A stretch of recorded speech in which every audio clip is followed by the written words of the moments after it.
here's the deal. I got so much feedback from people just like you, who want to really nail it with webinars, talking about how mind blown and helpful a previous video I did talking about the paradigm shift was for them. And if you don't know what I'm talking about, here's a video right here. You can go check it out. But I also received questions and comments asking me to explain the paradigm shift deeper as it pertains to actual examples. I heard, okay, so it sounds like a good concept, it sounds like a good theory, but how do you actually put it into action? So that's why we're here. And for the best webinar and business advice, you know what to do. Subscribe to my channel and hit the bell to be notified when I post a new video every Tuesday and Friday. Yeah. By the end of this video, it is my hope that you'll have a better understanding of how marketing and how the paradigm shift play an important part in your business. So what is marketing? Marketing is the activity of changing beliefs with the intent of exchanging offerings that have value for customers. Let me say that again. Marketing is the activity of changing beliefs with the intent of exchanging offerings that have value for customers. They give you money in exchange for you giving them, most likely, a shortcut. Why do you think items at a convenience store are priced so much higher than items at a regular store? It's because you pay a premium for convenience, okay? So that changing of beliefs is called the paradigm shift. And just to recap, a paradigm shift is a changing of a person's belief from thinking one way to thinking another. It's a whole new view. What we're doing here on a webinar is creating a paradigm shift, because if you can get people to believe something is worth something and that they need it before you even get to your offer, it's going to make transitioning into your offer like so much easier. And I want you to get this, that your entire webinar is marketing. Your story, when told in a specific way, is marketing. Your teaching content is marketing. So let's talk about the first shift, which is your solution. First things first. Your solution. People are attending your webinar because they have a problem and they need help solving that problem. Your webinar is telling them exactly what they need to do to get their problem solved. Your webinar shares the what, and your course or your coaching or whatever your main product is shows them the how. Your webinar could even do like a deep dive into the first prerequisite or the first step of your method or your solution, your course or your product or your coaching, whatever it is that you're selling. And yes, you can even use webinars to sell a tangible product. So if you have like a 3-step framework, or a 4-step framework or a 5-step solution in your coaching program, this is where you can quickly run through the overall solution so that they can get like an overview of the new opportunity and how it works. Anytime somebody adopts a new scenario or a new situation, they're gonna go through the same thought process. Like, do I trust this thing that you're telling me? Like, do I trust that this thing is going to do what you said it's going to do? And that I'm talking about is you're telling people this big, bold promise. So let's just use Meaningful Beauty as an example. So Meaningful Beauty, big, bold promise is to slow down the aging process in your skin. The thought process someone will go through is, do I really believe that Meaningful Beauty can slow down the aging process because they're using some melon from Africa or whatever? Is this product going to do what it says it's going to do? That's the first objection. So Meaningful Beauty is going to go through this deep dive as much as they can. But here's the thing. They're not trying to convince you that you need Meaningful Beauty. No, they're trying to convince you that you need this melon from Africa. So they're gonna go deep in teaching about the melon, that they even show how it's harvested. So now all you have to do is hop on a plane, fly to Africa, and harvest the melon yourself. They even talk about extracting the anti-aging properties from the melon. So you can find a local lab after you go to Africa and do the same thing. but it just so happens to be fortunate that they've already done the hard work for you. They've flown to Africa, they've picked the melons, they paid the labs, they've done the testing, and they put it in this tiny little bitty bottle ready for you to go for like $100. Okay, so they have to do a deep dive without getting too technobabble, and technobabble is just means using sophisticated words and jargon that a lay person probably wouldn't understand. So they go do a deep dive on this melon to educate you to overcome your number one disbelief in, does this really slow down the aging process? So don't hold back teaching your lessons here. Now, could your audience go on YouTube and piecemeal everything you just told them and figure out how to do this thing on their own? Well, yeah, of course they could. Of course. But you know, we're not really worried about that. We're worried about helping people get a result, especially the ones that know that they can't do it on their own. Even the ones that watch your webinar the first time and they're like, yeah, I get it. And then go to YouTube and Google each step and try to do it themselves, only to sign up for your webinar again and be like, yeah, I need this program. I tried to do it all on my own and it would just be easier to let somebody tell me step by step. So yeah, there are going to be people who ask the grocery store clerk, where can I find this? And then there are those that spend a half an hour looking around for that ingredient themselves. So which one are they? So let's talk about internal beliefs. So part 2 of the paradigm shift is debunking their internal beliefs. You know, when we're hearing the results of other people and it's like, yeah, I went from $0 to $1 million in 6 months. And then they're like, well, that's good for you.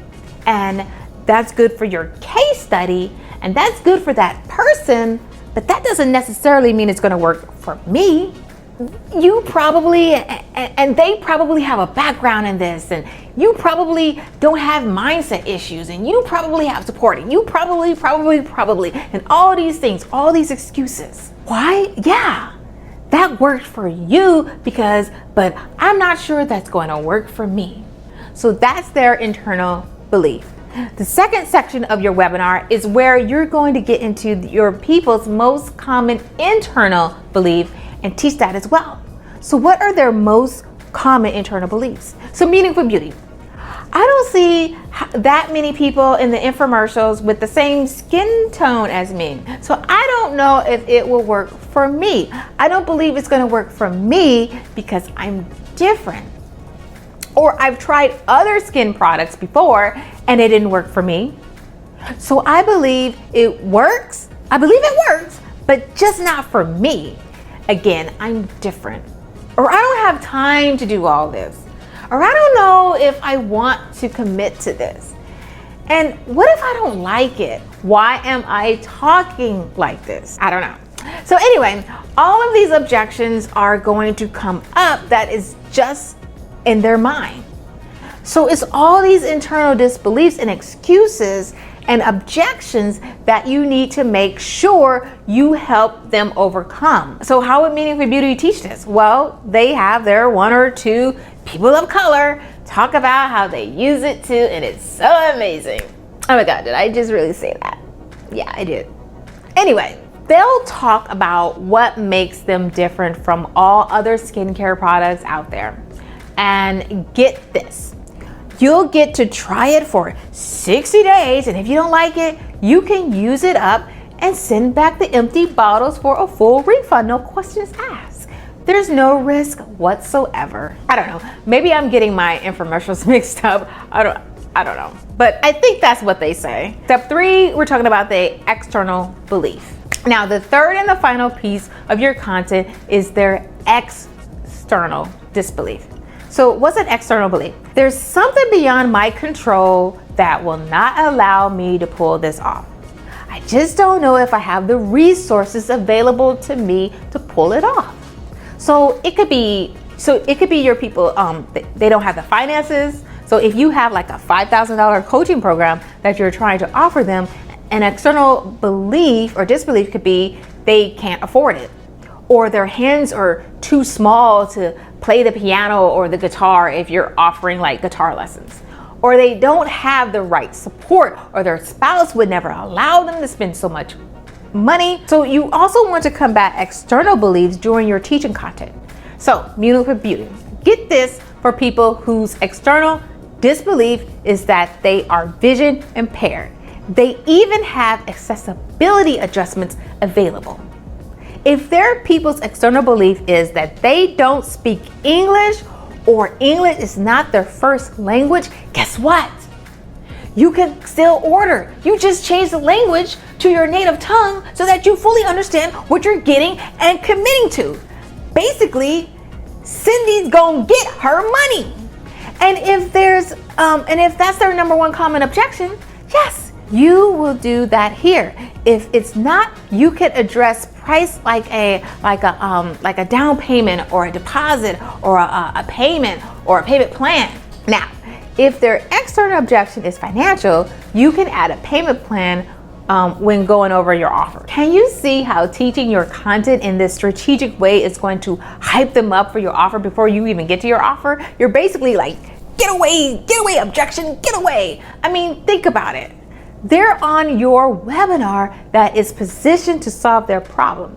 They are on your webinar because they have a problem and your webinar told them that you're going to teach them how to solve it. So if you get this right, why wouldn't they be interested in your offer? At least interested. They're going to be like, oh my gosh, that was so sick ass webinar. I'm pumped, and I told myself no more courses until I completed the one I already purchased. You didn't have to convince them. They listened to you and they were able to see how it could work for them too. And so they pretty much sold themselves. Additional questions that come up, answer them all. The more questions you answer, the more money you make. And you could do this in your Q&A. So now you have a better knowledge of the webinar marketing and the paradigm shift. And I'm all about helping people say yes when they want to say yes and take action. I'm not about selling people things that they don't need. That's why I love to work with heart-centered, service-based entrepreneurs that are out there serving and helping their audience. This world is so crazy right now. People are confused, people are hurting, people don't know what to do or what the future is going to look like or what the future is going to bring to them. And if you have a course or coaching that is going to help them through this difficult time, it's all about just motivating them and taking action so that they can live the best part of their life. Whether they buy from you or not, it's just about helping them make that decision. And I want to help you do that. I want to help you spread your gift of knowledge to the world. So what happens next? I've written a comprehensive 100-page webinar workbook with actionable steps that's going to help you create and host your webinar in the next 30 days. I created this workbook because I wanted to share something more valuable than just a short little checklist, but less than a course. And if you're looking for an easier way to create your first or even your next webinar, then I want you to check out my webinar Jumpstart Toolkit that includes the webinar worksheet, webinar slides and PowerPoint, Google Slides and Keynote, so you can have your options, and even a launch planner. I created this template for myself so I wouldn't have to always start from scratch, and so you can do this too. You'll find the links to both in the description below. Like this video, subscribe, share this video if you think it would help others, and have a lovely day.